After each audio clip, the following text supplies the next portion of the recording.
आज के इस विश्लेषण में हम एक ऐसी ऐतिहासिक घटना पर बात करने वाले हैं जिसने न सिर्फ सिनेमा की दुनिया को बल्कि पूरी भारतीय राजनीति को हिलाकर रख दिया है। जोसेफ विजय चंद्रशेखर, जिन्हें लाखों लोग बहुत ही प्यार से थलपति या कमांडर कहते हैं, उनका सफर अब सिल्वर स्क्रीन से निकलकर सीधे सत्ता के सबसे ऊंचे गलियारों तक पहुंच चुका है।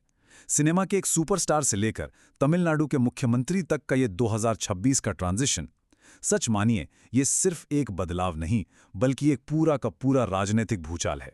तो चलिए इस एक्सप्लेनर में तथ्यों, आंकड़ों और उन अहम फैसलों के जरिए इस असाधारण सफर को करीब से समझते हैं। खैर, आगे बढ़ने से पहले आइए जल्दी से आज के इस विश्लेषण की रूपरेखा पर एक नज़र डाल लेते हैं।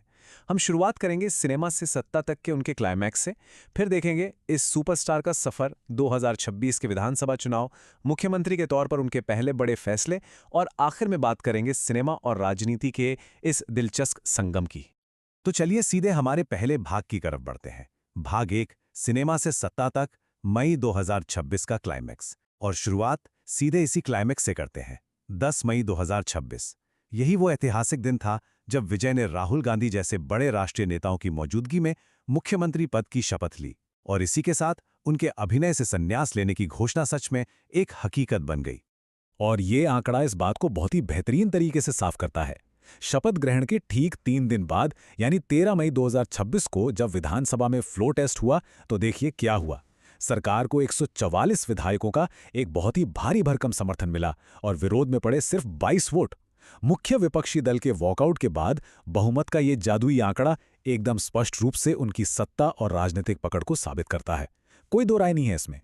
अब आते हैं दूसरे भाग पर, एक सुपरस्टार का सफर, थलपति की शुरुआत। राजनीति के इस बिल्कुल नए और रोमांचक अध्याय को समझने के लिए यह जानना बहुत जरूरी है कि आखिर विजय हैं कौन और जनता के साथ उनका इतना गहरा जुड़ाव कैसे बना।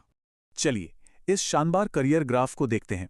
1984 में महज 10 साल की छोटी सी उम्र में फिल्म वेट्री में एक बाल कलाकार के रूप में शुरुआत हुई। उसके बाद 1992 में नालैया थेरपू से उन्होंने लीड एक्टर के तौर पर पहला कदम रखा। इसके बाद तो जैसे इतिहास बन गया, 65 फिल्मों में लीड रोल, अनगिनत अवार्ड्स और फोर्ब्स इंडिया सेलिब्रिटी 100 के लिस्ट में लगातार अपनी जगह पक्की की। फिर आता है 2024, जब उन्होंने एक्टिंग को पूरी तरह अलविदा कह दिया ताकि 2026 में राज्य की कमान संभाल सकें। सच में ये कोई आम सफर नहीं है। अब इस पॉइंट पर जो बात वाकई बहुत दिलचस्प है वो है विजय की पृष्ठभूमि। उनके पिता S.A. चंद्रशेखर एक ईसाई फिल्म निर्देशक हैं, जबकि उनकी मां शोभा एक हिंदू प्लेबैक सिंगर हैं। विजय ने हमेशा खुले तौर पर कहा है कि ईश्वर में उनका बहुत गहरा विश्वास है। वो चर्च, मंदिर और दरगाह सभी जगह जाते हैं, यहाँ तक कि उन्होंने अपनी हिंदू मां के लिए एक मंदिर भी बनवाया है। उनका ये मिलाजुला धार्मिक नजरिया एक ऐसे राज्य में बहुत मायने रखता है जहां सबको साथ लेकर चलने वाली राजनीति को हमेशा से बहुत अहमियत दी जाती है। चलिए अब रुख करते हैं तीसरे भाग का, विधानसभा चुनाव 2026, चुनावी रणभूमि। ये वो समय था जब विजय ने अपनी पार्टी तमिलगा वित्री कड़गम यानी टीवी के लॉन्च की और सीधे तौर पर दशकों से जमी हुई बड़ी राजनीतिक पार्टियों को कड़ी टक्कर दी। 53,000, इस नंबर को ध्यान से देखिए। ये कोई छोटा मोटा आंकड़ा नहीं है। पेराम्बूर निर्वाचन क्षेत्र से विजय की जीत का ये विशाल अंतर है। जरा सोचिए, राजनीति में बिल्कुल नया होने के बावजूद 53,000 से ज्यादा वोटों के मार्जिन से जीतना, ये साफ दिखाता है कि जनता का विश्वास उन पर कितना अटूट है। ये सिर्फ एक जीत नहीं थी, बल्कि एक तरह की राजनीतिक सुनामी थी। अगर हम चुनाव के नतीजों पर और बारीकी से गौर करें तो स्थिति बिल्कुल साफ हो जाती है। पेराम्बूर में 53,000 से ज्यादा वोटों की विशाल जीत, तिरुचिरापल्ली ईस्ट में लगभग 27,000 वोटों की बढ़त और सबसे बड़ा आंकड़ा, टीडीवीके ने कुल 107 सीटों पर जीत और बढ़त हासिल की। इन नंबरों ने बिना किसी शक के ये साबित कर दिया कि तमिलनाडु की जनता ने पुरानी स्थापित पार्टियों को किनारे करते हुए टीडीवीके को पूर्ण बहुमत के साथ खुले दिल से अपना लिया है। अब बढ़ते हैं भाग 4 की तरफ और देखते हैं कि ये चुनावी जीत आगे कैसे बढ़ती है। मुख्यमंत्री के रूप में पहले फैसले, एक्शन में मुख्यमंत्री। सत्ता संभालने के बाद हर किसी की नज़र इसी बात पर थी कि क्या पर्दे का ये एक्शन हीरो असल जिंदगी के प्रशासन में भी उतनी ही तेजी से एक्शन ले सकता है। कुर्सी संभालते ही जो सबसे तेज फैसले लिए गए वो कमाल के थे। सबसे पहले 717 शराब की दुकानों को तुरंत प्रभाव से बंद कर दिया गया और इसके लिए दिग्गज अभिनेता कमल हासन ने भी उनकी खुलकर तारीफ की। दूसरा बड़ा कदम था 16 लाख सरकारी कर्मचारियों का महंगाई भत्ता बढ़ाकर 60% कर देना। लेकिन देखिए, शासन में अपनी गलतियों को तुरंत सुधारना भी उतना ही जरूरी होता है। जब उन्होंने अपने एक ज्योतिषी को OSD यानी विशेष कार्याधिकारी नियुक्त किया तो अंदरूनी आलोचनाएं होने लगी और नतीजा, महज 24 घंटे के भीतर उसे पद से हटा भी दिया गया। यह दिखाता है कि प्रशासन पूरी तरह से अलर्ट है और त्वरित कदम उठा रहा है। इसके अलावा केंद्र सरकार के साथ भी तुरंत बातचीत शुरू की गई। प्रधानमंत्री नरेंद्र मोदी को सीधे एक लेटर लिखा गया जिसमें उन्होंने बहुत ही सख्ती और अर्जेंसी के साथ कहा, संकट पड़ा है, कपड़ा उद्योग को बचाने के लिए आयात शुल्क खत्म करें। ये घरेलू कॉटन और टेक्सटाइल इंडस्ट्री पर पड़ रहे भारी दबाव को कम करने के लिए एक बेहद जरूरी अपील थी जिस पर लाखों मजदूरों की रोजी रोटी टिकी है। और इसमें जो सबसे अहम बात निकल कर आती है वो है राष्ट्रीय स्तर के मुद्दों पर उनका कड़ा रुख।